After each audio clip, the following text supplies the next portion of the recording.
Welcome to Protea Conversations, episode 13. My name is Zane Stevens. I'm the founder of Protea Financial. Today we're with Danielle. Danielle, do you mind introducing yourself? Sure.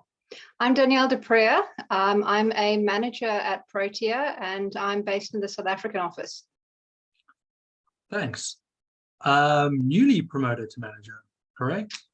That's right. Yeah, it's freshly minted, 1st of July. So 1 month in. How are you feeling about it? I'm feeling really great about it. I had a colleague that came along with me, and it's nice to sort of see how Protea is growing and being a part of that growth. Yeah, I mean, growth has definitely been sort of the name of the game over the last 18 months. Can you sort of remind me when you started at Protea? I believe it was November 2018. 19, 20, so going on 4 years, is that right? Mm-hmm. Got to make sure I get the dates right. I mean, that's a fair amount of time, and a lot's happened since that started, including a global pandemic. Yes. And the team was obviously a lot smaller when you started out with us, and specifically this year we've seen a lot of growth. How's that dynamic and change affected Protea and the way you see it as a company? What I really like with the growth is the new ideas and the new voices and the freshness that we're getting in. The more people, the more heads there are to sort of rub together to reach a good solution, the more people you can reach out to if you have an idea or something that you want to run past them. I really like that we're bringing more knowledge in. Yeah, I mean, we're always looking for really good people, really smart people, but most specifically, really good people. And I like that the people that have come in have had some ideas, have some thoughts, and they're willing to speak up, which either means we're hiring correctly or we're setting up a really good environment for a lot of people to communicate openly. Yeah, I think that that's one of the cornerstones, or rather the pillars of Protea is communication. And we go through phases, but with all the new people that we're getting in, I'm seeing the communication channels opening up. It's a good process we're going through to assimilate everybody. Yeah, I mean, communication is really important. We're working on 2 different continents, 2 different time zones, people all over the place. So it is sort of really important. How have you felt that your sort of communication skills have grown since the time you started at Protea? For me personally, I've learned the importance of brevity and getting to the point. I think that it's incredibly important that you know your audience, who you are sending your message to, and understand how you need to get that message across. And as you mentioned before, with us working in 2 different time zones in completely different places around the world, making sure that you get the communication across in the right way, that's been my biggest learning focus, I think, particularly when I started with Protea. Yeah, I think it's sort of a change for anybody who's coming into this environment. We interview people and like, oh, I've been working remotely, since 2020. I'm like, it's just not the same, right? This is real remote. Like we do, obviously, especially in the South African office, do go into the office. So we're sort of, effectively called a hybrid model, but we are all over the place. People are working their own schedules. People are just getting their jobs done when they need to. So it is very different to, I think, what most people are used to at this point. Yeah, no, absolutely. And that's where the communication comes in, and also routine, I think. Routine is part of your communication. Get into a routine, even though we also work within the flexibility model. Within that flexibility, get into your routine and make sure that you're communicating with your routine, or if the routine changes, so that everybody knows that something's a little bit different today. Yeah, those are really important points. So let's drop back a little bit. Obviously you've been a Protea for 4 years, newly promoted to manager, but this is obviously not where you started. So why don't you first share with us all sort of the qualifications that you have, because it's slightly different to sort of the rest of the management team. That's right. So I did my BCom remote through UNISA, and I'm pretty confident that helped me already be prepared for the idea of remote work and for sort of managing my own timelines. because I studied from home and I studied and I was my own boss. I was my own manager.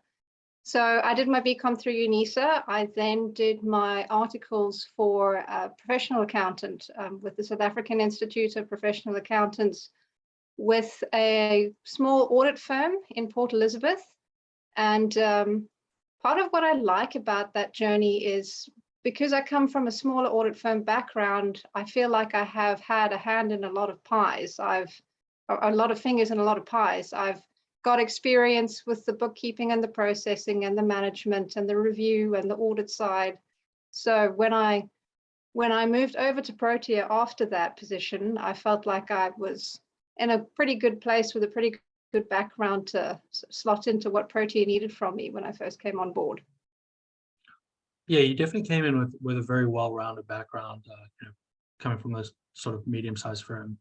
You just have to, get involved. You've got to get stuck in. Everybody's got to pull their weight. It's just the way it is. But for the people who are listening, are you able to explain to anybody what the difference between a professional accountant and a chartered accountant is? From my point of view, it's a couple of letters in terms of the CASA versus PA. It's I did the BCom and then I did articles. I did not do an honours year, but I have the same background and the same knowledge. I think the primary difference is probably that I think in honours year there is a greater focus on group accounting and that sort of thing. So to my mind, and perhaps I'm throwing down a gauntlet here, like give me anything you'd give a CA, I can do that too. Yeah. No, I mean, I always feel like there is a lot of similarities. I do think from what I've seen in terms of the traineeship, and I think it might be a little bit different in a medium-sized firm, like you said, you just got stuck in wherever you did. But I think the general syllabus of what people have to do between the two sort of channels is slightly different.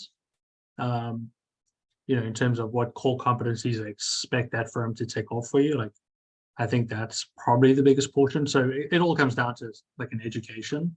But what I found is the true education is sort of that on-the-job experience anyway.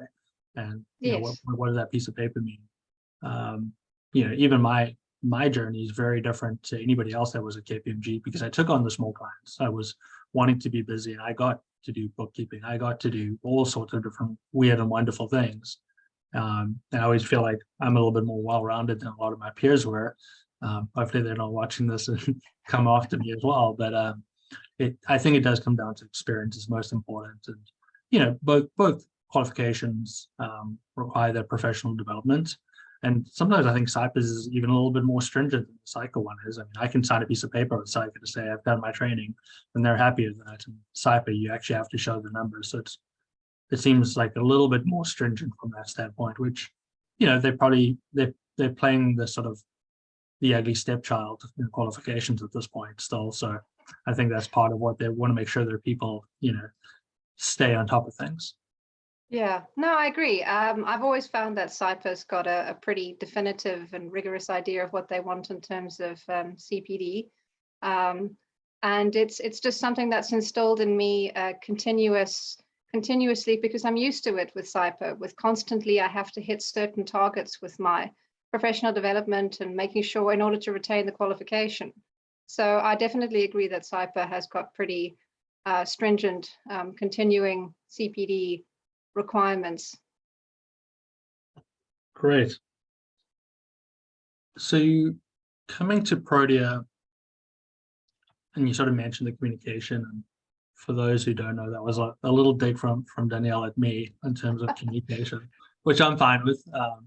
We totally understand that we communicate in very different ways, which is fine. We all got our own ways, and as long as they're effective, that's all that matters. But what, other than sort of the change in communication, what do you think was your biggest adjustment when moving to Protea? I think it is a change working in the remote environment. Before Protea, where I was, it was in the office all day, 8 to 5 or 8 to 6 or 7, or however the case may be. That's how it runs with accounting. So yeah, the biggest change was having to wake up and make sure that you sort of keep to your routines. You're not You don't have to start at 8. The rest of the office doesn't necessarily start at 8. We've got a number of people at Protea who don't necessarily run their day from 8 to 5.